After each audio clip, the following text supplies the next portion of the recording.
जो भी सारे के बाहर अपने कार्यों से फ्री हो गए प्रोजेक्ट वर्क कर रहे हैं और हैप्पी है कि प्रोजेक्ट नाम मिलेगा।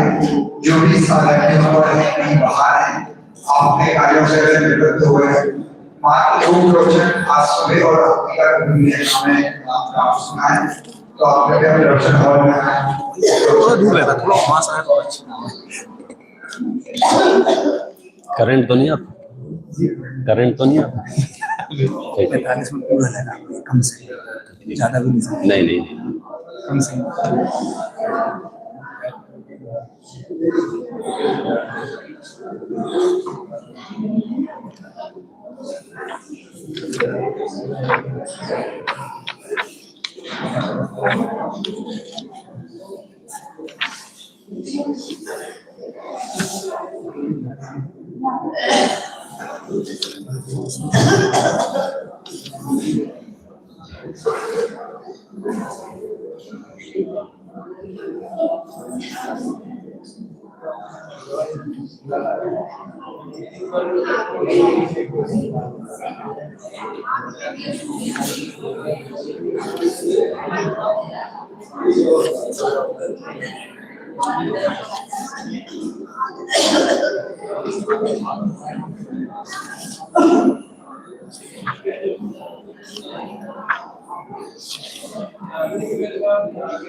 चलिए अपन प्रारंभ करते हैं।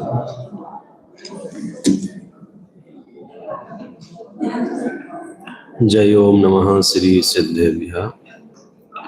नमो अरिहन्तारं नमो सिद्धारं नमो आयरीयाणं नमो वज्रायाणं नमो लोये सवसा वंदे तो सवसिद्धे ध्रुव अमचल मनोभवं गतिं पत्ते वोक्षामि समय पाहुर निर्मो सुध केवली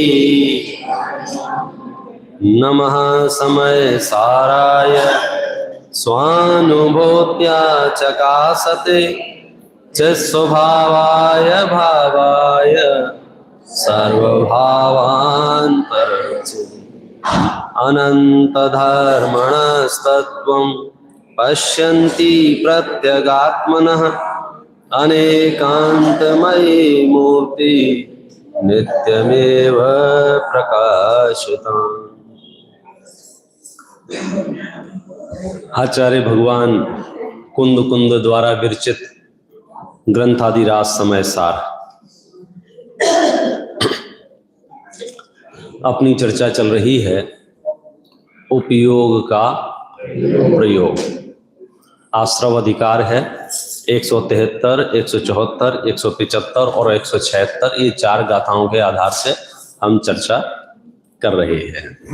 अभी तक की चर्चाओं का सार इतना सा है,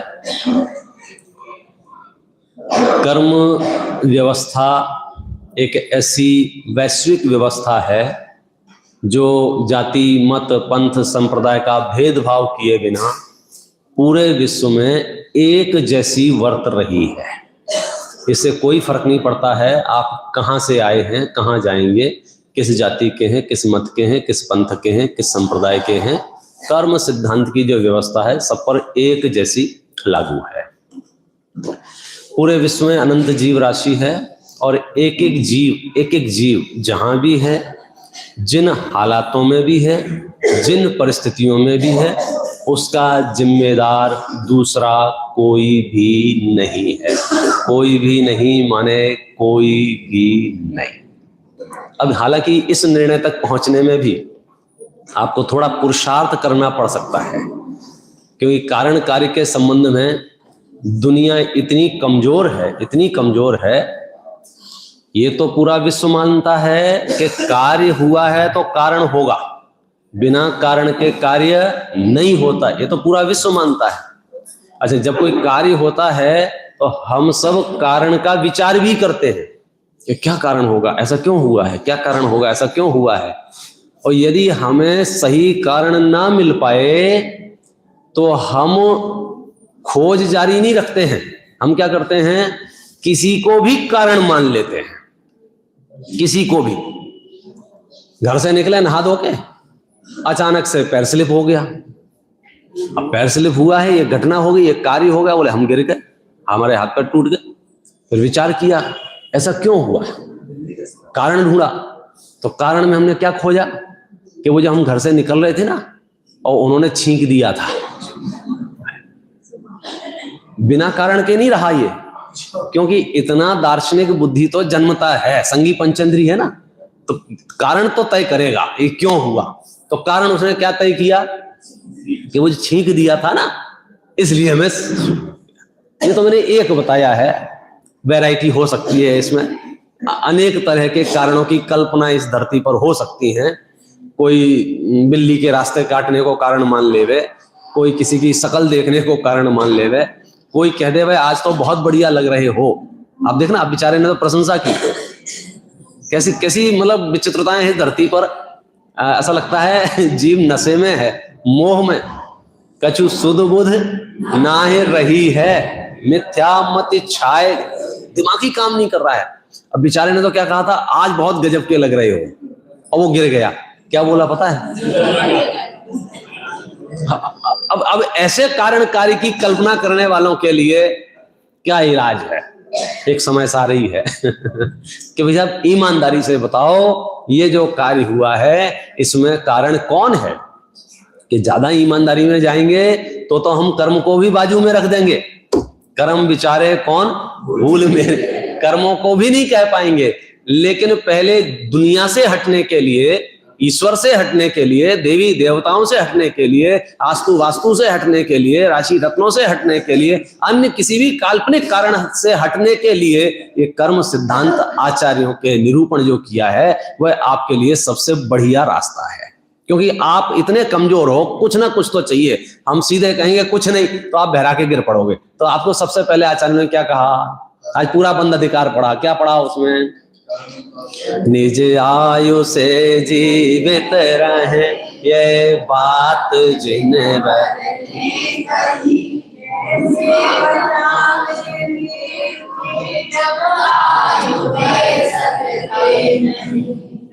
कैसे जिंदा रहते हैं? आयु से जिंदा रहते हैं कि जीवत्व से जिंदा रहते हैं? अब यही आचार्य हैं। अब हम आचार्यों से लड़ने पहुंच जाए कि महाराज क्या करते हो, यहाँ तो कहते हो जीवत्व से जिंदा रहते हो, यहाँ कह रहे हो कि आयु से जीवित रहें, आयु खत्म तुम खत्म। तो बोलो कैसे समाधान होगा? कि सबसे पहले मंगलाचरण किया था ना, अनेकांतमयी मूर्ति, मतलब हम जो कुछ भी कह रहे हैं उसकी विवक्षा हमारे चित्त में स्पष्ट होनी चाहिए, फिर वे कथन प्रमाण है। बराबर है। तो अपन पहले चरण पे चले। कौन से चरण पर? कि जो कुछ भी जहां भी जैसा भी हो रहा है उसका जिम्मेदार कौन? इसका जिम्मेदार कौन? कोई दूसरा तो बिल्कुल नहीं। यदि आपके चित्त में ये बात जम गई, ये बात रम गई, तो अब आप अवसादग्रस्त होना बंद कर दोगे। क्योंकि हमारा आधे से ज्यादा अवसाद इस कारण से है कि आप मुझे पीड़ा पहुंचा रहे हो, आप षड्यंत्र कर रहे हो, आप प्लानिंग कर रहे हो, आप जानबूझ के हमारे साथ ऐसा कर देते हो, आप जानबूझ के हमें हटा देते हो, उन्हें रख देते हो। जब हमने ग्रंथालय आज समय साथ पढ़ा तो क्या जवाब मिला? कि धरती पर कोई जानबूझ के कुछ कर ही नहीं सकता। गजब हो गया। इस रहस्य तक आप पहुंचे ना, तो वो जो अभी प्रकरण अपन ने शुरू किया है, कौन सा? उपयोग का प्रयोग। क्योंकि उपयोग के प्रयोग का पहला चरण तो समझ में आ गया आपको। कौन सा चरण समझ में आ गया? जो कुछ भी है अपने ही दिमाग का फल है, अपने ही उपयोग का फल है। बाहर में जो हो रहा है उसकी कल्पना करने से मेरा कुछ होने जाने वाला नहीं है। क्योंकि एक जैसे हालातों में, एक जैसी परिस्थितियों में भी उपयोग का प्रयोग भिन्न भिन्न प्रकार का होने से फल भिन्न प्रकार का है। 5 पांडवों में से नकुल सहदेव के शरीर में भी आग लगी, अर्जुन भीम युधिष्ठिर के शरीर में भी आग लगी, और दीपायन मुनि के शरीर में भी आग लगी। तीनों तरह के मुनराजों के शरीर में उपसर्ग उपसर्ग उपसर्ग हुआ। उसके बावजूद भी कुछ मोक्ष में हैं, कुछ स्वर्ग में हैं और कुछ संसार में हैं। तो ये अलग अलग जैसे कैसे पहुंचे? मतलब एक जोरदार एक्सीडेंट हुआ और 4 लोग बैठे थे। अब एक्सीडेंट हुआ है माने बुरी बात है, तो बुरी बात है तो मर के नरक जाएंगे सबके सब। अपने अपने परिणाम, दूसरे का कोई उसमें रंच मात्र भी हस्तक्षेप नहीं है। बराबर है। अब हम बहुत बार बार कह रहे हैं उपयोग का प्रयोग, उपयोग का प्रयोग, उपयोग का प्रयोग। अच्छा, उपयोग का प्रयोग मूलभूत बात यह था, हम इस उपयोग के प्रयोग को करें कैसे? आपकी बात, शब्द तो हमारी समझ में आ गए कि जैसा उपयोग का प्रयोग होगा वैसा फल मिलेगा। तो ये उपयोग का प्रयोग होता कैसे है? इसके उपयोग का प्रयोग किया कैसे जाता है? कि सुनो, ये भी आप क्रियात्मक रूप से कल्पना करोगे तो नहीं होगा। ऐसा नहीं है किसी अलमारी में रखा है, उपयोग उठा लाया और कर लिया। टॉर्च का उपयोग कर लेते हैं, नमक का उपयोग कर लेते हैं, डब्बा में से निकाला, नमक का उपयोग कर लिया। तो उपयोग का उपयोग कैसे करोगे? कि सुनो, यदि आप सम्यक दृष्टि हैं, चतुर्थ गुण स्थानवर्ती हैं, आपका श्रद्धांश सम्यक हो गया है, इसका मतलब है अब आपका जो उपयोग का प्रयोग है वह अनंत संसार के बंध से रहित है। अब भोजन भी क्यों ना कर रहा हो, अब युद्ध भी क्यों ना लड़ रहा हो, अब वो अन्य कोई कार्य भी क्यों ना कर रहा हो, उसका उपयोग का प्रयोग कैसा है? मिथ्यात्व संबंधी बंध बांधने में समर्थ नहीं है। कौन? जो शरबत पी रहा है, जो राजपाट चला रहा है। क्यों? क्योंकि उसने श्रद्धान्य जो पलटा लिया है, अब श्रद्धा संबंधी उपयोग का प्रयोग उसका ऐसा। अब गुणस्थान और बढ़ गया, अनुव्रत हो गए और गुणस्थान बढ़ गया, महाव्रती हो गए। तो महाव्रतियों के उपयोग का प्रयोग कैसा है? आप देखो। हाँ हाँ हाँ हाँ, बस वो पकड़ने, इसीलिए तो रिपीट कर रहे हैं। उपयोग माने क्या लेना? उपयोग माने क्या? उपयोग शब्द क्या है? उपयोग माने क्या है? एक उपयोग का शब्द तो सीधा सीधा है, जो जीव का लक्षण है। उपयोगो लक्षणम, उसके 2 भेद किए, ज्ञान और दर्शन। बराबर है। ज्ञान उपयोग और दर्शन उपयोग, यानी मेरा परिणमन। ज्ञान दर्शन मेरा परिणमन है। दर्शनोपयोग निर्विकार है, दर्शनोपयोग निराकार है, और ज्ञानोपयोग सविकल्प है। बराबर, ये निर्विकल्प है और ये सविकल्प है। ध्यान रखना, सविकल्प शब्द का उपयोग किया है, ये वैसा सविकल्प नहीं है जैसा मिथ्या दृष्टि को सविकल्पता रहती है। ज्ञान उपयोग निर्विकल्प लक्षणात्मक है, गुणात्मक नहीं है। गुणात्मक नहीं माने हमने जिस विकल्प के निषेध किए हैं सर्वशास्त्रों में, वो विकल्प शब्द का अर्थ क्या है? मोह राग द्वेष। विकल्प माने मोह राग द्वेष। विकल्प माने जिससे कर्म बंधन हो, उसका नाम विकल्प। अभी दूसरी बात कौन सी की कि यहाँ ज्ञान को जो विकल्पात्मक कहा, वो कैसा विकल्पात्मक है कि वह उसका लक्षण है। केवल ज्ञानी का ज्ञान भी विकल्पात्मक है और सम्यक दृष्टि का ज्ञान निर्विकल्प है। बाकी समझे? जब हमने निर्विकल्प कहा तो राग द्वेष के अभाव रूप निर्विकल्प कहा। जब हमने सविकल्प कहा तो ज्ञान के परिणमन को ध्यान में रखते हुए हमने उसको सविकल्प कहा। अब जो मेरा उपयोग है, उपयोग माने आत्मा, उपयोग माने सरल भाषा में कहेंगे तो हमारे पास तीन ही शब्द हैं उपयोग को सरलता से समझने के लिए व्यवहारिक रूप से। श्रद्धा, ज्ञान, चारित्र। बराबर है? श्रद्धा, ज्ञान, चारित्र। माने मेरा परिणमन कैसा होगा? मेरा परिणमन कैसा होगा? जब समय साथ पढ़ोगे ना, सम्यक दर्शन को भी ज्ञान रूप सिद्ध किया है, सम्यक ज्ञान को भी ज्ञान रूप सिद्ध किया है और सम्यक चारित्र को भी ज्ञान रूप सिद्ध किया। तीनों ज्ञान है, तीनों। क्यों कर रहे हैं ऐसा? क्योंकि ये आत्मा की बात चल रही है। अब आत्मा का उपयोग समझना, जैसा होगा वैसा बंद होगा, उपयोग जैसा होगा वैसा बंद होगा। अब उपयोग को हम दो भागों में बांटे, एक श्रद्धा संबंधी उपयोग और एक चारित्र संबंधी उपयोग। उपयोग शब्द को हम कह सकते हैं निर्णय, धारणा, विश्वास, प्रतीति। ये शब्द प्रयोग करेंगे तो हम दर्शन मोह के अभाव के नजदीक पहुंचेंगे। स्थिरता, लीनता, रमना, जमना, इन शब्दों का उपयोग करेंगे तो हम चारित्र के नजदीक पहुंचेंगे। हैं दोनों ही। हमने बात शुरू की सम्यक दृष्टि से, तो सम्यक दृष्टि के उपयोग के प्रयोग के हम कैसे समझें? कि अब समझो 6 खंड का अधिपति भरत बैठा हुआ है और पूरे गांव में चर्चा फैल गई। गीत तो गवा ही रहे थे, कौन से? भरत जी घर ही में बैरागी। और जब जब किसी ज्यादा गीत गबते हैं तो किसी न किसी को शंका जरूर होती है, ये ऐसा कैसे हो सकता है? तो 2 देवताओं को डाउट हुआ। मालूम है क्या डाउट हुआ? ऐसे कैसे हो सकता है? ऐसे कैसे हो सकता है? 6 खंड का अधिपति, 96 हजार रानियां और इतने घोड़े, इतने हाथी, इतने बंदर नहीं सर, दूसरी सेना जो भी है, तो इतना सारा तामझाम। और क्या कह रहे हैं? भरत जी घर ही में। तो वो आ गए, महाराज समझ गए। तो उन्होंने क्या किया कि एक काम करो कि ये तेल का कटोरा है, ये अपने हाथ में पकड़ो और 2 सैनिक लगा दिए साथ में। एक बूंद भी गिरे तो हमसे पूछने की जरूरत नहीं है, सरल कर देना। समझ गए? अब वो कहानी आपने पूरी सुनी है, मैं तो संक्षेप बताता हूं। घूम के वापस आ गए। जय जैन सब, जय जैन। राजमहल घूम लिया? हाँ सब घूम लिया। बताओ साहब पूर्व दिशा में क्या देखा? बोले तेल। उत्तर दिशा में क्या देखा? बोले तेल। दक्षिण दिशा में क्या देखा? बोले तेल। क्या बात कर रहे हो? पूरा पश्चिम उत्तर दक्षिण सभी जगह आपने क्या देखा? तेल। तो अब इसके उपयोग के प्रयोग में क्या था? बोले तेल। ख्याल में आ गया?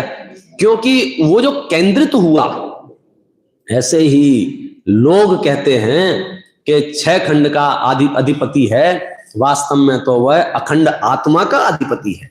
तो उसके श्रद्धान में, किसमें? उसके श्रद्धान में एक परमाणु मात्र भी अपना नहीं है, एक परमाणु मात्र भी। अब जब इतनी गंभीर और गहरी चर्चाएं चलती हैं तो कुछ लोग शॉर्टकट भी ढूंढ लेते हैं। पंडित साहब ये बढ़िया है, हम 6 खंड भी रखेंगे और एक परमाणु को अपना भी नहीं मानेंगे, जैसे तुम्हारे पोपा भाई का राज चल रहा हो। ख्याल में आ गया भाई? ये बढ़िया हुआ कि नहीं हुआ? खूब ठाट बाट करो, खूब विषय कषाय का सेवन करो, सब करो, और क्या बोल दो? परमाणु मात्र भी राग नहीं है। सुनो भैया, किसको बोल रहे हो आप? किसको बोल दोगे? ये बताओ, किसको बोल दोगे? हमें बोल दोगे और हम बोल देंगे हाँ, तो उसे मौके में पहुंच जाओगे। किसको जवाब दोगे? अपने आप से पूछो, अपने आप से। यदि आपको परमाणु मात्र राग नहीं होगा तो सच कहते हैं 6 खंड का वैभव भी आपका कुछ नहीं बिगाड़ पाएगा। और यदि आपको राग होगा तो टूटी साइकिल भी आपके प्राण ले लेगी। प्राण ले, कहाँ गई, कहाँ गई, कहाँ गई? यहीं तो रखी थी, यहीं तो रखी थी, यहीं तो। ऐसे आप ऐसे ऐसे घूमोगे पूरे मोहल्ले में, और जो साइकिल निकलेगी नजर, ये अपनी तो नहीं है, ये वाली, ये अपनी तो नहीं है, ये अपनी तो नहीं है, ये अपनी तो नहीं है, ये अपनी तो नहीं है, 6-6, 8-8 महीने पुरानी चम्मचें कटोरियां खो जाती हैं, कहीं नौता करने जाए, अपनी जैसी लग रही है बोले। क्या गजब है, क्या ये उपयोग का प्रयोग है। क्योंकि हमारे श्रद्धान में उस पदार्थ से जो अपनापन बैठा हुआ है, पूरे विश्व में हमें वो पदार्थ ही नजर आता है, हमें दूसरी चीज नजर नहीं आती है। सम्यक दृष्टि को एक चैतन्य से प्रीति हुई, अब उसे पूरे विश्व में एक चैतन्य ही नजर आता है, उसे दूसरा कोई नजर नहीं आता है। तुम्हारी ताकत हो तो करो। और सच बात तो यह है, 6 खंड का होना और नहीं होना ये तुम्हारे हाथ में नहीं है। वो मैनेजमेंट का काम नहीं है कि मैनेज कर लेंगे, वो तो उदयाधीन है। और वो कितना उदयाधीन है इसकी आप कल्पना कर सकते हो? कितना उदयाधीन है, कितना उदयाधीन। ये तो लोगों की मूर्खता की पराकाष्ठा है जो प्लान करते हैं, शिविरें लगाते हैं, कैंप लगाते हैं, हाउ टू बिकम चक्रवर्ती, ऐसे ऐसे सेमिनार लगते हैं, 1-1 लाख रुपया फीस है उनकी, 2-2 लाख रुपया, हाउ टू बिकम चक्रवर्ती। आप कैसे सफल बने, कि आप कैसे सक्सेस बने, आप कैसे नोट छापे, आप कैसे करोड़पति बने, आप कैसे अरबपति बने, आपको मिलेंगे। और सच बात यह है कि ये जो कुछ भी है, बाह्य वैभव कहो, संपदा कहो, पहली बात तो ये समझो, ज्यादा हाई प्रोफाइल संपदा के बारे में अगर आप सोच रहे होगे तो पहले ही प्लान कैंसिल कर दो, क्योंकि ये सिर्फ और सिर्फ सम्यक दृष्टियों के लिए रिजर्व है। चक्रवर्ती जैसे वैभव के लिए लाल टपकाना तुम्हारी बेवकूफी है, क्योंकि मिथ्या दृष्टि मरपच के भी वो हासिल नहीं कर पाता है। ऐसे भद्र परिणाम मिथ्या दृष्टि को होते ही नहीं है कि जिसके फल में 6 खंड मिले, उसे तो वही 100 ग्राम बादाम मिल जाएंगे, वो खुश हो जाएगा, हाँ हाँ बोले मजा आ गया, मजा आ गया, मजा आ गया। बात सुनो, तो वो जो 6 खंड का अधिपति बना है, कैसे बना है मालूम है आपको? चक्रवर्ती के पिताजी कौन थे? आदिनाथ भगवान। उन्होंने बहुत प्लानिंग की होगी, बेटा चक्रवर्ती बन जाए, बेटा चक्रवर्ती बन जाए, बेटा चक्रवर्ती। कौन से स्कूल में भर्ती कराया होगा जो उस समय का सबसे टॉप रहा होगा, क्या किया होगा। गजब बात यह है कि भरत को तो अता पता भी नहीं है ये चक्रवर्ती पना होता क्या है। आप पुराण पढ़ो तो उसमें देखो 3 समाचार एक साथ मिले, 2 तो समझ में आ गए कि केवल ज्ञान हुआ है, पुत्र हुआ है, और इनाम भी दे दी, नमोस्तु भी कर लिया। लेकिन इसके लिए वो प्रतिप्रश्न करते हैं, ये क्या होता है, समझे इसका मतलब? बाबा जी को पता ही नहीं था कि ये कुछ होता है। फिर जब डिटेल में बताया कि इसमें ऐसा ऐसा होता है, आपको दिग्विजय के लिए जाना पड़ेगा, फलाना ठिकाना, वो सारी चर्चाएं फिर उसके बाद प्रारंभ हुई। मतलब ये होम डिलीवरी जो हुई थी ना चक्र की, तो विचार ये करना है कि ऑर्डर कब दिया था। ये अमेज़न तो अभी चालू हुए हैं, ये सब फ्लिपकार्ट अनादि से कर्म व्यवस्था में होम डिलीवरी चल रही है। अनादि से आप जहां हैं, जिस क्षेत्र में हैं, आपने किसी भी कालखंड में किया हुआ भद्र परिणाम होगा, उसका परिणाम आप तक पहुंच जाएगा। आप बनखंड आदि में भी क्यों ना हो, वहां भी एक नगर का एक श्रावक ना हो, देवता आके नगरी बसा के आपको आहार देंगे। ये होम डिलीवरी है, real home delivery. Address misplace नहीं होगा, गड़बड़ नहीं होगी, कोई ऐसा नहीं है कि किसी ने बांधा, किसी ने ऑर्डर दिया, किसी को मिल गया, ऐसा नहीं चलेगा। अपन तो सिर्फ इतनी बात कर रहे थे कि वो जो परिस्थिति है धनवान पने की, निर्धन पने की, वो जो परिस्थिति है रूपवान पने की, कुरूप पने की, वो जो परिस्थिति है विद्वान पने की, मूर्खता पने की, जो भी परिस्थितियां हैं, मैं सुखी दुखी में रंग राब, मेरे धन ग्रह गोधन प्रभाव, मेरे सुततीय में सबल दीन, बेरूप सुबग मूर्ख प्रवीण, वर्तमान की परिस्थितियों में तो वर्तमान के परिणाम का कोई लेना देना नहीं है। वो तो सभ्य पुब्ब निबद्धा, वो तो सारा का सारा जो कार्यक्रम चल रहा है। आप यहाँ जबलपुर में पैदा क्यों हुए? बोल, आप 5 फुट 6 इंच के क्यों हैं? आपका इतना वजन क्यों है? आपके आधे बाल झड़ क्यों गए हैं? आपके आधे सफेद क्यों? जो भी प्रश्न आपके चित्त में होंगे उसमें आप क्या जवाब कर दें? हैं हम क्या करें? तो बाकी जगह नेतागिरी क्यों बता रहे हो? मतलब आप किसी भी परिस्थिति के कर्ता नहीं हैं। ये अनुभूति वर्तमान में होती है कि नहीं होती है? क्या आपको लग रहा है ऐसा? पंडित जी मजाक मत समझो, गांव से आए थे, 1 लोटा लेके आए थे, 20 रुपया लेके आए थे, हमने यहाँ बहुत पापड़ बेले हैं, ऐसा किया है, वैसा किया, तब जाके संपदा पैदा हुई है। आचार्य कहते हैं तुम कल्पना लोक में डूबे हो। कल्पना लोक पढ़ो ना।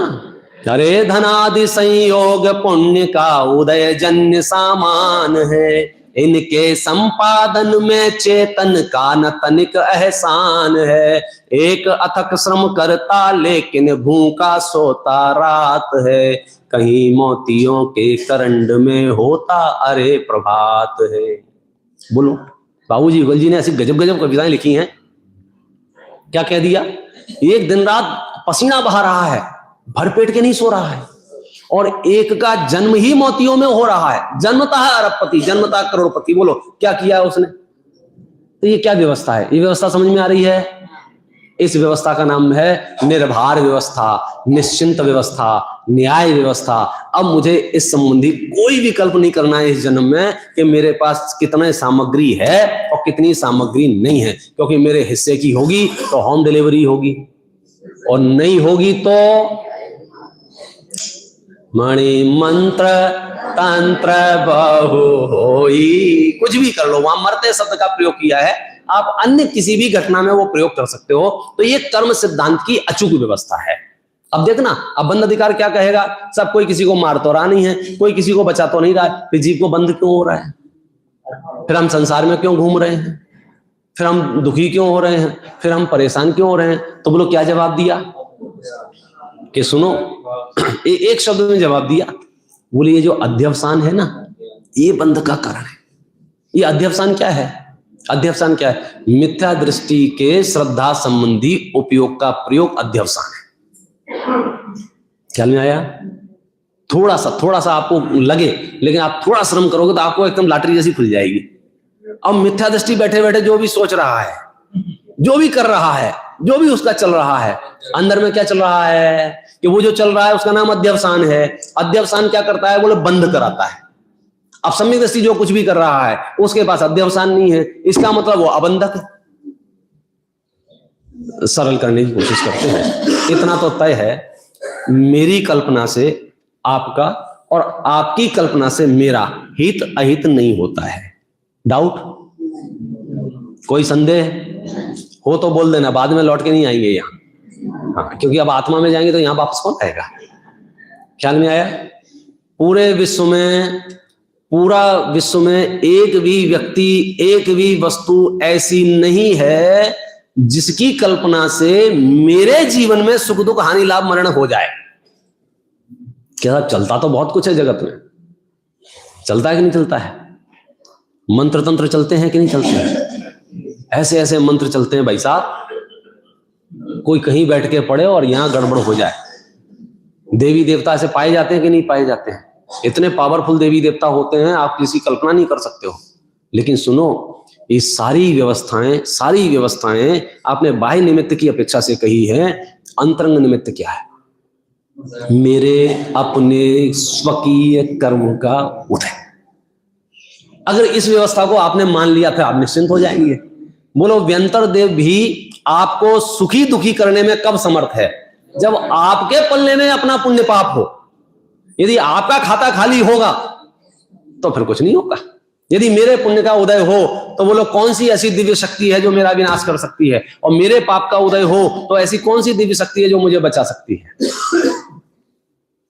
थोड़ा सा सोचना पड़ेगा कि चल क्या रहा है। तो अध्यवसान जो शब्द है ना, अध्यवसान माने, इसको अर्थ कर लो, मैं तुम्हें मारता हूं, मैं तुम्हें बचाता हूं, मैं तुम्हें सुखी करता हूं, मैं तुम्हें दुखी करता हूं, ऐसी जो धारणाएं हैं इसका नाम है अध्यवसान। समझ में आ गया? और पूरी दुनिया इस अध्यवसान से भरी हुई है, समझना बात को। लेकिन गजब की बात ये क्या है कि ये जो अध्यवसान है ना, कौन सा? मैं तुम्हें मार डालूंगा, मैं तुम्हें बचा लूंगा, मैं तुम्हें सुखी कर दूंगा, मैं तुम्हें दुखी कर दूंगा। पता है कैसा है? मैं आपको बताता हूं। देखो, पेज नंबर मैं निकालता हूं यहां से, 490 मेरे पास जो ग्रंथादिराज समय सार है 490। सच बात तो यह है, विषय के साथ तभी न्याय होता है जब आप क्रम से एक एक शब्द का अभ्यास करो। ऐसे प्रसंगों पर तो आपको हम सैंपल दे रहे हैं, हिंट दे रहे हैं कि भाई साहब माल भरा है, आप लग जाओ, बस पीछे लग जाओ, तबीयत खुश हो जाएगी। देखो टीका सीधा पढ़ता हूं, 490 पेज पे है, और ये टीका है गाथा नंबर 267 की टीका है। क्या लिखा है? मैं बांधता हूं, छुड़ाता हूं ऐसा जो अध्यवसान, उसकी अपनी अर्थ क्रिया जीवों को बांधना छोड़ना है। बराबर है। अध्यवसान की अर्थ क्रिया क्या है? अर्थ क्रिया समझ, अर्थ क्रिया जिन्होंने सामान्य गुण पढ़े होंगे उन्होंने ये अर्थ क्रिया शब्द जरूर सुना होगा। अस्तित्व, वस्तित्व, द्रव्यत्व आदि गुणों में एक परिभाषा ऐसी है, जिस शक्ति के कारण द्रव्य में अर्थ क्रिया कारित्व हो उसे बस अर्थ क्रिया कारित्व माने प्रयोजन भूत क्रिया। प्रयोजन भूत क्रिया माने जो जैसी वस्तु है, यदि वो वस्तु अपना काम कर रही, अपना काम, इसको बहुत सरल भाषा में अपना अपना काम करना, इसका मतलब है अर्थ क्रिया। जैसे पंखे की अर्थ क्रिया क्या है? हवा देना। बराबर है। लाइट की अर्थ क्रिया क्या है? प्रकाश करना। इस माइक की अर्थ क्रिया क्या है? आप तक मेरी आवाज पहुंचाना। बराबर है। दरवाजे की अर्थ क्रिया क्या है? चोरी से बचाना। हर एक वस्तु की अपनी अर्थ क्रिया है कि नहीं है? है ना। मोबाइल की अर्थ क्रिया क्या है? किलोमीटरों दूर व्यक्ति से बैठकर यहां बात, ये अर्थ क्रिया है। अगर ये अर्थ क्रिया करना बंद कर दे तो ये बोलो निरर्थक हो जाएगा कि नहीं हो जाएगा? बिना काम का हो जाएगा कि नहीं हो जाएगा? हो जाएगा। अगर ये अर्थ क्रिया करेगा तब तो ठीक है, अर्थ क्रिया नहीं करेगा तो बिना काम का। अब अपन बात करते हैं अध्यवसान की। अध्यवसान माने मैं तुम्हें मार डालूंगा, मैं तुम्हें बचा लूंगा, मैं तुम्हें सुखी कर दूंगा, मैं तुम्हें दुखी कर दूंगा, ये है अध्यवसान। आचार्य कह रहे हैं ये अध्यवसान अर्थ क्रिया कारित्व से रहित है। इसकी अर्थ क्रिया ही नहीं है। समझना, अर्थ क्रिया कारित्व से रहित है माने ये अपनी अर्थ क्रिया करने में असमर्थ है। अर्थ क्रिया करने में असमर्थ माने जैसे मैंने कहा मैं तुम्हें मार डालूंगा, ये जो अध्यवसान है, इस अध्यवसान के अनुसार मरण होगा क्या नहीं होगा? कि मरण किसके अनुसार होगा? वो तीसरा कारण बैठा हुआ है ना, इसका आनंद लूटना है। तो आपको तब आएगा कि आपको ये पता चला कि अर्थ क्रिया कारित्व से रहित का मतलब क्या है। सुनो सुनो, मैं आपको एक वाक्य बोलता हूं, इसी समय सार का वाक्य है। वाक्य ये है, मैं वाक्य बोलता हूं और आप उसका मतलब बताना, आप उसका अर्थ बताना कि इसका फल क्या होगा। मैं सुबह सुबह उठकर, वाक्य अभी शुरू नहीं हुआ, अब होगा। मृग मरीचिका में स्नान करके, आज सुबह उठा तो क्या किया मैंने? सबसे पहले मृग मरीचिका में स्नान करके खरगोश के सींग का धनुष बनाकर, सींग वाले गधे के ऊपर बैठकर, आकाश पुष्पों की माला पहनकर बंध्या सुत के विवाह में जा रहा था।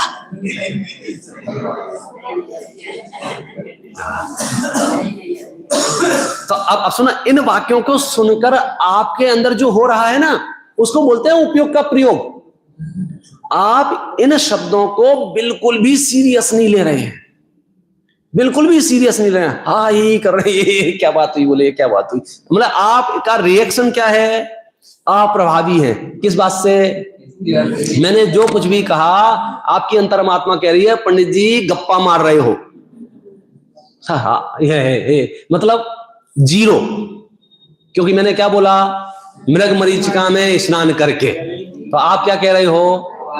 हाँ, हमने क्या कहा? खरगोश के सींग का धनुष बनाकर, सींग वाले गधे के ऊपर बैठकर, आकाश पुष्पों की माला पहनकर बंध्या सुत के विवाह में जा रहा हूं।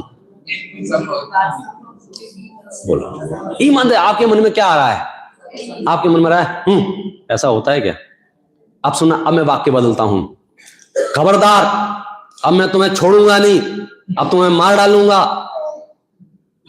तब भी आपका रिएक्शन ऐसा ही आना चाहिए जैसे कोई कह रहा है मृग मरीचिका में स्नान करके, खरगोश के सींग का धनुष बनाकर, सींग वाले गधे के ऊपर बैठकर, आकाश पुष्पों की माला पहनकर बंध्या सुत के विवाह में जा रहा हूं। क्योंकि जैसे ये वाक्य अर्थ क्रिया कारित्व से रहित हैं, ऐसे ही ये अध्यवसान अर्थ क्रिया कारित्व से रहित है। समझ में आया? हम कहीं फंस गए और किसी ने अपना कमंडल निकाला, उसमें से पानी निकाला, ऐसे बुड़बुड़ किया और छू, अब तुम्हारा सर्वनाश होगा। अब तुम क्या करोगे? अगर समय सार के पाठी होंगे, यदि कुंद कुंद आचार्य की संगति की होगी, तो कहोगे कि ये जो अध्यवसान है ये अर्थ क्रिया कारित्व से रहित है। तो मैं बंधूंगा क्या नहीं बंधूंगा? मैं मुक्त होऊंगा क्या नहीं होऊंगा? कि सुनो, बंधन मुक्ति तो अपने सराग वितराग परिणाम से है, अध्यवसान से नहीं। अध्यवसान बांधने में और मुक्त करने में हेतु नहीं है। मेरी बंधन मुक्ति किसके हाथ में है? अपने सराग परिणाम से, अपने वितराग परिणाम से। सराग परिणाम होगा तो मैं बंध को प्राप्त होऊंगा, वितराग परिणाम होगा तो मैं मुक्ति को प्राप्त होऊंगा। बोले अध्यवसान, बोले वो फैल है, वो तो फुस हो जाएगा, फुस्सी बम है ये अध्यवसान। मतलब समय सार पढ़ लो तो आपको फिर बिन लादेन का भी फोन आए ना, हेलो हम ऐसा ऐसा कर देंगे, तो आप मुस्कुरा कर ऐसा लग रहा है जैसे कोई कह रहा हो मृग मरीचिका के में स्नान करेंगे। थोड़ा कठिन पड़ेगा, कठिन पड़ेगा, क्योंकि हमने शरीर को ही आत्मा मान रखा है, संयोगों को ही जीवन मान रखा है, तो हम इस धारा में सोच नहीं पा रहे हैं। हम तो धर्म भी कदाचित करते हैं तो शरीर और संयोगों को सुरक्षित रखने के लिए। और यहां ये गाथाएं हैं, छिद जाय या भेद जाय अथवा, बोलो प्रलय को प्राप्त हो, यहां चला जाए वहां चला जाए, हमें क्या फर्क पड़ रहा है। बात चल रही है उपयोग के प्रयोग की। तो किसका उपयोग का प्रयोग सही होगा? जो ग्रंथादिराज समय सार का अध्ययन करके अपने श्रद्धान को सम्यक करेगा, अपने ज्ञान को सम्यक करेगा, अपने चारित्र को सम्यक करेगा, उसका उपयोग का प्रयोग सही होगा। देखो मैं आपको इसकी परिस्थिति पैदा करता हूं। 5 पांडव, कल कहानी सुनाई थी। सामने कौन खड़ा है?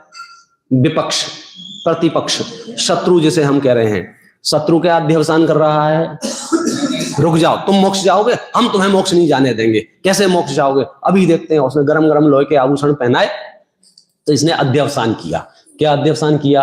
हम तुम्हें नहीं छोड़ेंगे।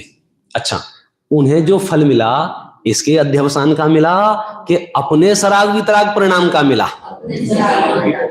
अरे खुल गई लॉटरी, खुल गई लॉटरी। अब इससे ज्यादा क्या संपदा चाहिए? सब उन्होंने ऐसा कह दिया, उन्होंने ऐसा कह दिया, उन्होंने मेरे बारे में व्हाट्सएप कर दिया, उन्होंने बारे में पिक्चर छाप दी, जो भी XYZ जो कुछ भी दुनिया में हो रहा है, मेरा बंधन और मुक्ति मेरे सराग वितराग परिणाम से है कि सामने वाले के मुंह चलाने से है? बोलो, सामने वाले का मुंह चलाना तो अर्थ क्रिया कार्य से रहित है। ये रहस्य आप पहुंच रहे हो तो बहुत बढ़िया हुआ। ये लोहे के गरम गरम आभूषण पहना रहा है, ये सिगड़ी रख रहा है सर पे, रूप अलग अलग होंगे, काम एक ही है।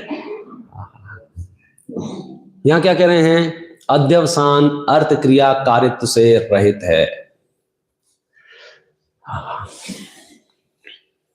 अब वापस टीका, कौन सी? ये वाली नहीं, ये तो मैंने आपको उपयोग के प्रयोग के लिए संदर्भ दिया है। वापस, जैसे तत्काल की परिणीत बाल स्त्री अनुपभोग्य है, ठीक है, किंतु यौवन को प्राप्त, 343 नंबर का पेज है, 343, किंतु यौवन को प्राप्त वह पहले की परिणीत स्त्री यौवन अवस्था में उपभोग्य होती है, और जिस प्रकार उपभोग्य हो तदनुसार वह पुरुष के राग भाव के कारण ही पुरुष को बंधन करती है, वश में करती है। ये उदाहरण दिया है, बराबर है। कर्म जब बंधे थे, कर्म जब सत्ता में थे, तब वे कैसे हैं? अनुपभोग्य हैं। तो सत्ता में जो कर्म है वे तो अनुपभोग्य हैं, लेकिन प्रभु हमें चिंता तो इस बात की है कि जो कर्म सत्ता में है वे जब उदय में आएंगे तब तो हमारी हालत खराब होगी क्या नहीं होगी? होगी क्या नहीं होगी? तो आचार्य क्या कह रहे हैं? तुम्हारी मर्जी है, तुम्हारी मर्जी है। अभी तो सब ठीक चल रहा है, मैं स्वस्थ हूं, अभी तो ठीक चल रहा है, व्यापार ठीक चल रहा है, अभी तो सब सही चल रहा है, लेकिन समझो अचानक कोई बड़ा रोग हो गया, फिर क्या करूंगा? मेरी दशा खराब होगी तो क्या करूंगा? तो आपको विचार करना होगा कि जब कर्म उदय में आएगा उस समय भी मुझे दुख होगा क्या नहीं होगा? कर्म उदय में आएगा उस समय भी मुझे पीड़ा होगी क्या नहीं होगी? तो क्या जवाब मिल रहा है मालूम है? उपयोग के प्रयोग के अनुसार। अब ये जो उपयोग का प्रयोग है वो देखो, मैं इसका शब्द पढ़ता हूं। इसी प्रकार जो पहले सत्ता अवस्था में अनुपभोग्य है किंतु विपाक अवस्था में उपभोग्य योग्य होते हैं, जब फल आएगा तो आप चाहो तो उसे भोग सकते हो, ऐसे कुदगल कर्म रूप द्रव्य प्रत्यय होने पर भी वे जिस प्रकार उपभोग्य हों तदनुसार अर्थात उपयोग के प्रयोगानुसार कर्मोदय के कार्य रूप जीव भाव के सद्भाव के कारण ही बंधन करते हैं। ख्याल में आया? कहां से बंध कहां से हुआ? किसी ने दुर्वचन दिए हैं इसलिए कर्म बंधन नहीं हुआ है। मेरे कानों में दुर्वचन पड़ गए हैं इसलिए कर्म बंधन नहीं हुआ है। कर्म बंधन कब हुआ है? जब मेरे अंदर प्रतिक्रिया में राग द्वेष मोह उत्पन्न हुआ है। अब वो दुर्वचन क्यों पड़े थे? कर्मोदय से। कर्मोदय से जब दुर्वचन पड़े थे तो अभ्यास क्या था? यहाँ कर्मोदय से दुर्वचन पड़े थे, यहाँ राग द्वेष हो रहे थे, तो हमें क्या लग रहा था कि भैया जब जब कर्म का उदय आता है राग द्वेष करना पड़ता है। रहस्य क्या पढ़ मिल रहा है कि कर्म के उदय में भी यदि राग द्वेष ना हो तो नया बंधन होगा कि नहीं होगा? देखो देखो क्या कह रहे हैं। इसीलिए ज्ञानी के यदि पूर्वबद्ध द्रव्य प्रत्यय विद्यमान है, किसकी बात चल रही है? सम्यक दृष्टियों के। पुराना बांध लिया उदय में आ रहा है तो भले रहे माने आता रहे उदय में। तथापि वह ज्ञानी तो निराश्रव ही है। निराश्रव ही है माने नया पानी नहीं आ रहा है, नए कर्म नहीं आ रहे हैं। क्यों नहीं आ रहे? इस सेंटेंस को पढ़ना, क्योंकि कर्मोदय का कार्य जो राग द्वेष है, कर्मोदय का काम क्या है? कर्मोदय का काम क्या है? यही अभ्यास है ना। यहां कह रहे हैं उसके अभाव में। अब कर्मोदय तो है और राग द्वेष नहीं है। कर्मोदय तो है लेकिन राग द्वेष नहीं है। जब राग द्वेष नहीं है तो सिर्फ कर्म का उदय मुझे बंधन में नहीं डाल सकता है। ये इस पूरी टीका का सार है। लोग कल्पनाएं कर रहे हैं, तरह तरह की बातें करते हैं, समाधि मरण के नाम पर अनेक तरह की प्लानिंग भी करते हैं। यथा योग्य करनी भी चाहिए, शास्त्रों में उपदेश भी है। तथापि आप समाधि मरण में प्लानिंग परिस्थितियों की कर रहे हो या मनस्थिति की, ये क्लियर करो। किसकी प्लानिंग कर रहे हो? एक अम्मा जी मिली, बोले हम तो ऐसे चले जाएं तो बढ़िया रहे, बीमार ना हो, सड़ के ना जाएं, एक मिली हमें अस्पताल ना जाना पड़े तो बड़ा बढ़िया रहे। मतलब तरह तरह की प्लानिंग। अब आचार्य क्या कह रहे हैं मालूम है? क्या कह रहे हैं? तुम यदि परिस्थितियों के बारे में प्लान कर रहे हो तो भूल जाओ। क्यों? शब्द पुब्ब निबद्धा। अरे भाई साहब, हवा से मोक्ष जाना पड़े, पाताल से मोक्ष जाना पड़े, परिस्थिति जन्य बात करते हैं। मनस्थिति वहां जो उपयोग का प्रयोग है। मैं कह रहा हूं, मुझे नहीं कहना चाहिए फिर भी मैं कह रहा हूं, कदाचित आपको आपके घर वालों ने अस्पताल में ठूस ही दिया है क्योंकि आपने इतने संस्कार दे नहीं पाए कि घर में रख पाए। पहले तो परिवार बड़े होते थे तो बच्चे जन्म से ही लोगों को मरते जीते देखते थे तो उनके लिए बड़ी सहज प्रक्रिया होती थी। गाय भैंसों को मरते जीते देखते थे, दादा दादी को मरते जीते देखते थे। ऐसा लगता था कि धीरे धीरे आज अचानक अगर किसी के सामने मरण का प्रसंग हो जाए तो बेचारे पैदा होते ही तो बच्चे बाहर चले गए हैं। 24 घंटे में से 20 घंटे तो स्कूल में रहते हैं एवरेज। मतलब वो परिस्थिति देख ही नहीं पा रहे हैं तो एक सेकंड में निर्णय लेंगे, अस्पताल चलो, उसके अलावा दूसरा उपाय नहीं। अब तुमको ठूस दिया अस्पताल में, अब बताओ अब आपको यहाँ समाधि मरण करना है क्या नहीं करना है? कैसे करोगे? उपयोग के प्रयोग के आपको उस निर्णय तक पहुंचना पड़ेगा। देखो इसकी कैसी दशा हो रही है, इसकी कैसी दशा हो रही है, मेरी कैसी दशा हो गई है, मेरी कैसी दशा हो गई है। तुमने समय साथ पढ़ा है, ये दशा तुम्हारी नहीं है। अब वो जो उपयोग का प्रयोग है, क्योंकि अगर ये निर्णय पक्के नहीं हुए ना, आप क्या कहें, आर रोज ध्यान ही होगा, कुछ नहीं होगा। क्योंकि आप जब अस्वस्थ होते हैं, हालत खराब होती है, कौन सा विकल्प आपकी जान ले लेगा आप कल्पना नहीं कर सकते हो। और विकल्प के अनुसार वहां कार्य होगा नहीं। क्यों नहीं हो? आप समझो आप बिस्तर पे पड़े हुए हैं और मल त्याग हो गया, आप गंदगी में पड़े हुए हैं। अब उपयोग का प्रयोग का क्या करोगे बताओ? अच्छा, बोल पा नहीं रहे हो, आवाज निकल नहीं रही है, महसूस कर रहे हो गंदगी हो गई, बोल नहीं पा रहे हो, अब किसी से कह नहीं पा रहे हो कि साफ कर दो, अब क्या करोगे? देखो गजब बात है। अभी एक स्लोगन आया था, शायद राजकुमारी बहन ने लिखा था, अस्वस्थ अवस्था में करवट बदलने की ताकत ना हो तब भी उपयोग पलटने की ताकत तो है। हमको तो अपनी जो यथार्थ तैयारी है वो सिर्फ परिणामों की है, बाहर में नहीं। इसमें कीड़े पड़ेंगे या ये सड़ेगा या ये गलेगा, इसकी क्या दशा होगी, जो जो पुद्गल की होती है भाई साहब वही होगी, तुम्हारी दशा नहीं है। हम कहाँ कंफ्यूज होते हैं, अब हमारी हालत बहुत खराब हो गई है, अब हमसे उठा नहीं जाता है, अब हमसे बैठा नहीं जाता है। भाई साहब बैठने उठने वाले तुम थे ही नहीं। बिना सत्य तत्व का निर्णय किए, बिना तत्वार्थ श्रद्धान सम्यक किए आप उपयोग का प्रयोग कर ही नहीं सकते हो। उपयोग के प्रयोग पे प्रवचन सुन लोगे, उपयोग के प्रयोग पे प्रवचन अच्छा भी लगेगा, ऐसा भी लगेगा, हाँ हाँ हाँ अब तो कोई भी विपत्ति आ जाए हम उपयोग का प्रयोग कर लेंगे। जिस क्षण विपत्ति आएगी आप फैल जाओगे। क्यों? क्योंकि आपके निर्णय यथार्थ नहीं है। आपके कान में कोई कह के चला जाएगा ना कि भाई साहब पता है तुम्हारे यहाँ ऐसा क्यों हो रहा है, बोले हाँ इसलिए हो रहा है। अच्छा, सांस चलने लग जाएगी। क्यों? पढ़ाई नहीं उसने। आपको अपना श्रद्धान वज्र जैसा रखना पड़ेगा। प्रलय काल की पवन चले और सामान्य पेड़ उखड़ जाए तो उखड़ जाए, क्या सुमेरु पर्वत अपने स्थान से उखड़ता है? ऐसे सम्यक दृष्टि का श्रद्धान अपने स्थान से चलायमान नहीं होता है। अरे लिखा है आप शास्त्रों को। अभी अभी आपने नाटक किया था ना, किसका वो पुत्र को सांप काट गया था। क्या करें, क्या करें, बोलो क्या करोगे? और जहर उतर गया। बोले कैसे उतर गया जहर? कैसे उतर गया? हमने तो एक ही चीज देखी पूरी नाटक में, लास्ट में वो कटोरी उठाई, उसमें से ऐसे उंगलियां डाली और ऐसे ऐसे किया तो जहर उतर गया। मार्केटिंग तो ऐसे ही होती है।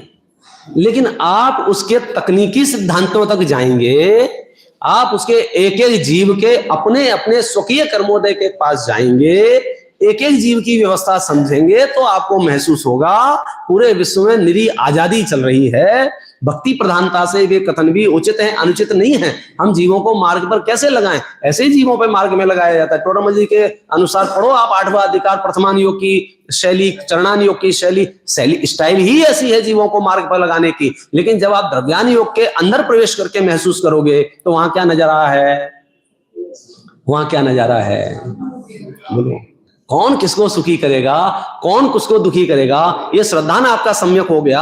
अब कोई आपको कह भी रहा है, अब आपकी परिस्थितियां खराब भी हो रही हैं, अब आपका धन हानि भी हो रही है, अब आपके शरीर में रोग प्रवेश भी कर रहे हैं, तो अभी आपका उपयोग का प्रयोग कैसा रहेगा? सम्यक दृष्टियों का उपयोग का प्रयोग हमेशा सम्यक दृष्टियों जैसा रहेगा, फल भी सम्यक दृष्टियों जैसा मिलेगा। उपयोग कोई वैसी रस्सी नहीं है जिसको खींच के इधर ला लो, यहां से यहां ला लो। उपयोग भी आपके श्रद्धान का अनुसरण करेगा। जो कहता है ना मन शांत नहीं रहता, मन शांत नहीं रहता, मन शांत नहीं रहता। बनारसीदास जी ने आधी लाइन में कह दिया, वस्तु विचारत ध्यावते मन पावे। भाई सबसे पहले आप ये कंफर्म करो, सबसे पहले जैनाचार्यों की जो विशिष्ट शैली रही वो यही रही, आप तय कर लो, तय कर लो। सबसे पहला पाठ पता है हमको क्या पढ़ाया? राजा राणा छत्रपति हाथिन के असवार, मरना सबको एक दिन अपनी अपनी बात। तो हम पैदाइशी भय मुक्त हो गए। क्यों? कि अब परमानेंट तो यहां नहीं रहना है। देखो क्या जब बात कर रहे हैं, अब विषय खत्म हो गया। अब लोग डराते हैं, भाई ऐसा नहीं करोगे ऐसा हो जाएगा, ऐसा नहीं करोगे वैसा हो जाएगा। बोलो क्या हो जाएगा, क्या हो जाएगा? बोलो ये तो श्रुत अभ्यास करोगे ना, सब कॉन्सेप्ट क्लियर हो जाएंगे। एक एक चीज ऐसे क्लियर हो जाएगी, फिर जो आपके उपयोग का प्रयोग होगा वहां बंद हो नहीं सकता। सम्यक दृष्टि को अबंधक कैसे कहा है? सम्यक दृष्टि को अबंधक माने उसकी घटनाएं घट रही हैं, उसके जीवन में संयोग वियोग हो रहे हैं, परिस्थितियां बन रही बिगड़ रही हैं, लेकिन उसे बंद नहीं हो रहा है। क्यों बंद नहीं हो रहा है? क्यों बंद नहीं हो रहा है? उसके श्रद्धान का प्रभाव। हम अलग दुनिया में जी रहे हैं। हमने सफलता के नाम पर अपने दिमाग में जो छवि क्रिएट की है, वो बढ़िया कोट पैंट पहन के एक आदमी खड़ा है, 3-4 गाड़ियां खड़ी हैं, 2-4 मकान खड़े हैं और फिर लिख दिया नीचे सक्सेस। बस यहां आप ट्रैप हो गए हो। आप पढ़ो सफल कौन है? एक जो संतुष्ट है वो सफल है। मेरे पास चैतन्य का निधान है, अब मुझे विश्व का एक परमाणु भी नहीं चाहिए। अचिंत शक्ति स्वयमेव देवस् चिन्मात्र चिंता मणिरेश यस्मात् सर्वार्थ सिद्धात्मतया विधत्ते ज्ञानी किम अन्यस्य परिग्रहण। आचार डालेंगे तुम्हारे परिग्रह कब हो? क्या करेंगे? बोलो परमाणु मात्र की अपेक्षा नहीं है। कब? जब चैतन्य निधान की अनुभूति हो तब। अब ऐसे व्यक्ति को कौन आकुलित कर सकता है, कौन भयभीत कर सकता है, कौन दुखी कर सकता है? तो इसका उपयोग का प्रयोग तो निरंतर निरंतर निशंकित निकांक्षित निर्विचिषा अमूल दृष्टि उपगुहन स्त्रीगण वात्सल्य प्रभावना युक्त है। किसका? सम्यक दृष्टि का। तो हम सम्यक दृष्टि कैसे बने? समय सार की आत्मख्याति नामक व्याख्या से एक बार उतर जाओ इसमें, तो आपको वो सिद्धांत सामने आएंगे। उन सिद्धांतों के अनुसार अपना श्रद्धान होगा तो हम भी सम्यक दृष्टि बन जाएंगे। बड़ा सरल विषय है, समझने जैसा विषय है, क्योंकि हम आकुलता जो कर रहे हैं, कल्पना लोक की आकुलता कर रहे हैं। जो अर्थक्रिया कार्य से रहे थे उसके लिए रात भर हमने जागे, रात भर जागे, रात भर उन्होंने ऐसा कह दिया है, हमें बर्बाद कर देंगे, वो हमें मिटा देंगे, वो हमें जड़मूल से उखाड़ के फेंक देंगे, वो हमें पद छीन लेंगे, वो हमारा धन छीन लेंगे। आप सदा सुदासी को पढ़ो, कितना प्यारी सलाह देते हैं। वो कहते हैं भैया जिसको हमारा धन चाहिए ले जाए, जिसको हमारा पद चाहिए ले जाए, मेरे पास चैतन्य का निधान है। अब तुम मनी मनी ऐसे कैसे ले जाए पंडित जी, ऐसे कैसे ले जाए? भैया नहीं, ये तो आपको स्वयं की सत्ता का यथार्थ निर्णय हो तो बाह्य संयोग वियोग आपको आकुलित करने में समर्थ नहीं है। ओम नमः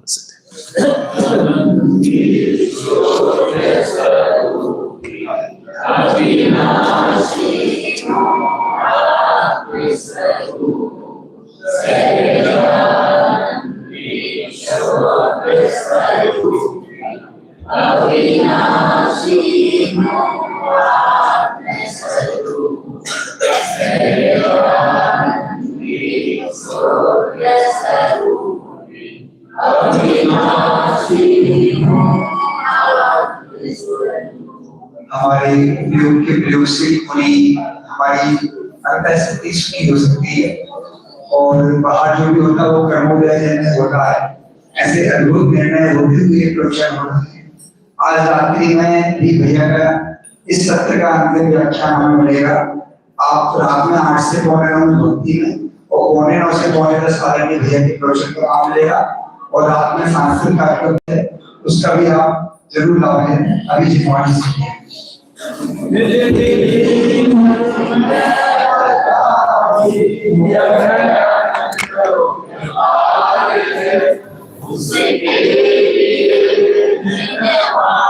माँ को वंदना सतबार।